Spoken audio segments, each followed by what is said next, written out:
తెలంగాణ.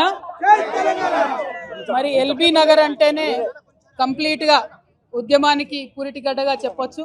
తెలంగాణ ఉద్యమంలో కేసీఆర్ గారు నవంబర్ 29 నాడు ఎప్పుడైతే దీక్షకు కూర్చున్నారో అదే రోజు మరి శ్రీకాంతాచారి తమ్ముడు ఆనాడు ఆత్మ బలిదానం చేసుకోవడం జరిగింది. ఆ తర్వాత హాస్పిటల్లో ఉంచి తమ్ముడిని కాపాడుకునే ప్రయత్నం ఎంత చేసినా కూడా అది సాధ్యపడక డిసెంబర్ 3వ తారీఖు నాడు మరి తను ప్రాణాలు వదిలిన విషయం కూడా మనందరికీ తెలిసిందే.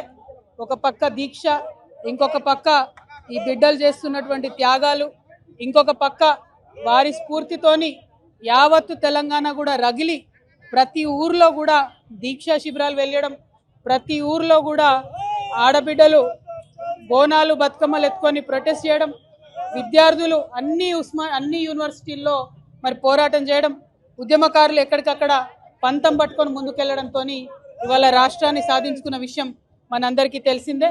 మరి శ్రీకాంతాచారి త్యాగాన్ని మాటల్లో కొలవలేము, అట్లని ఏమని మరి శ్రీకాంతాచారి త్యాగాన్ని కొలవాలో కూడా తెలియనటువంటి పరిస్థితి. శ్రీకాంతాచారి లాగా ఇంకా 1200 మంది బిడ్డలు కూడా అసూలు బాసినటువంటి విషయం మీ అందరికీ తెలిసిందే. మరి ఇవాళ వారి త్యాగాల పునాదుల మీద రాష్ట్రం ఏర్పాటైంది. ఏర్పాటైన రాష్ట్రంలో ఆనాడున్న బీఆర్ఎస్ గవర్నమెంట్ మరి కొంతమందికి న్యాయం చేసింది, ఇంకా న్యాయం చేయాల్సిన వాళ్ళు ఎంతో మంది ఉన్నారు. ఆనాడు ఉద్యమంలో ఉన్నటువంటి అనేక మందిని మరి గౌరవించుకోవాల్సినటువంటి అవసరం ఉన్నది, ఉద్యమకారులను ఆదుకోవాల్సినటువంటి అవసరం ఉన్నది. మరి ఆనాడు ప్రభుత్వం అమరవీరుల పేరు మీద మంచి స్తూపాన్ని నిర్మించింది, కాకపోతే ఏ ఒక్క ప్రాజెక్టుకు కూడా మరి ఏ ఒక్క అమరవీరుడి యొక్క పేరు పెట్టలేదు.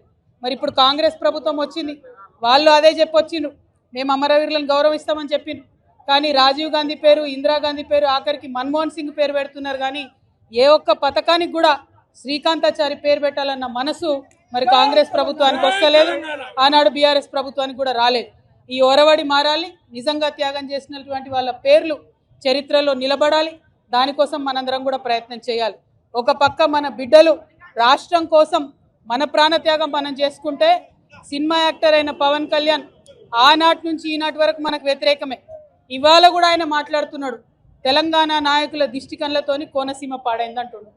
మనం ఎన్నడూ దిష్టి పెట్టలే, కోనసీమ బాగుంది, కోనసీమ ఎట్లుందో అట్లా తెలంగాణ కావాలనుకున్నాం తప్పితే ఏనాడు కూడా తెలంగాణ బిడ్డలకు మనస్సు చిన్నగా ఉండదు, పెద్దగా ఉంటుంది, పెద్దగా ఆలోచిస్తాం. మేము ఇప్పుడు కూడా చెప్తా ఉన్నాం, పవన్ కళ్యాణ్ గారు మా రాష్ట్రం ఏర్పడి 12 సంవత్సరాలైంది. ఈ 12 సంవత్సరాల్లో మేము ఎప్పుడు కూడా ఒకటే మాట అన్నాం, జై తెలంగాణ జై ఆంధ్ర అన్నాం. తెలంగాణ ఎంత బాగుందో ఆంధ్ర కూడా బాగుండాలన్నాం. నేను ప్రత్యేకంగా లోక్సభలో నిలబడి ఆంధ్రకు ప్రత్యేక హోదా కూడా ఇవ్వాలని అడిగిన.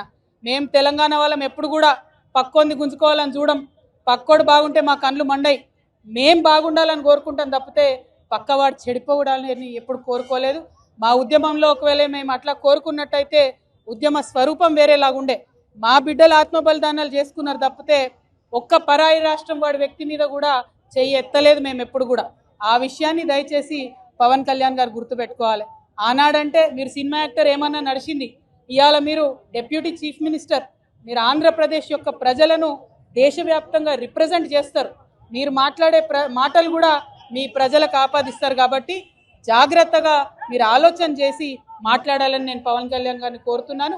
మరి అదేవిధంగా రాష్ట్ర ఉద్యమంలో అమరులైనటువంటి వారికి మరొకసారి మనస్ఫూర్తిగా నివాళులర్పిస్తూ ఉద్యమకారులకు సంబంధించి 250 గజాల జాగా, పెన్షన్, అదేవిధంగా గుర్తింపు కార్డు ఏదైతే కాంగ్రెస్ ప్రభుత్వం ఇస్తా అన్నదో డిసెంబర్ 9 నాడు ఖచ్చితంగా అనౌన్స్ చేయాల్సిందే.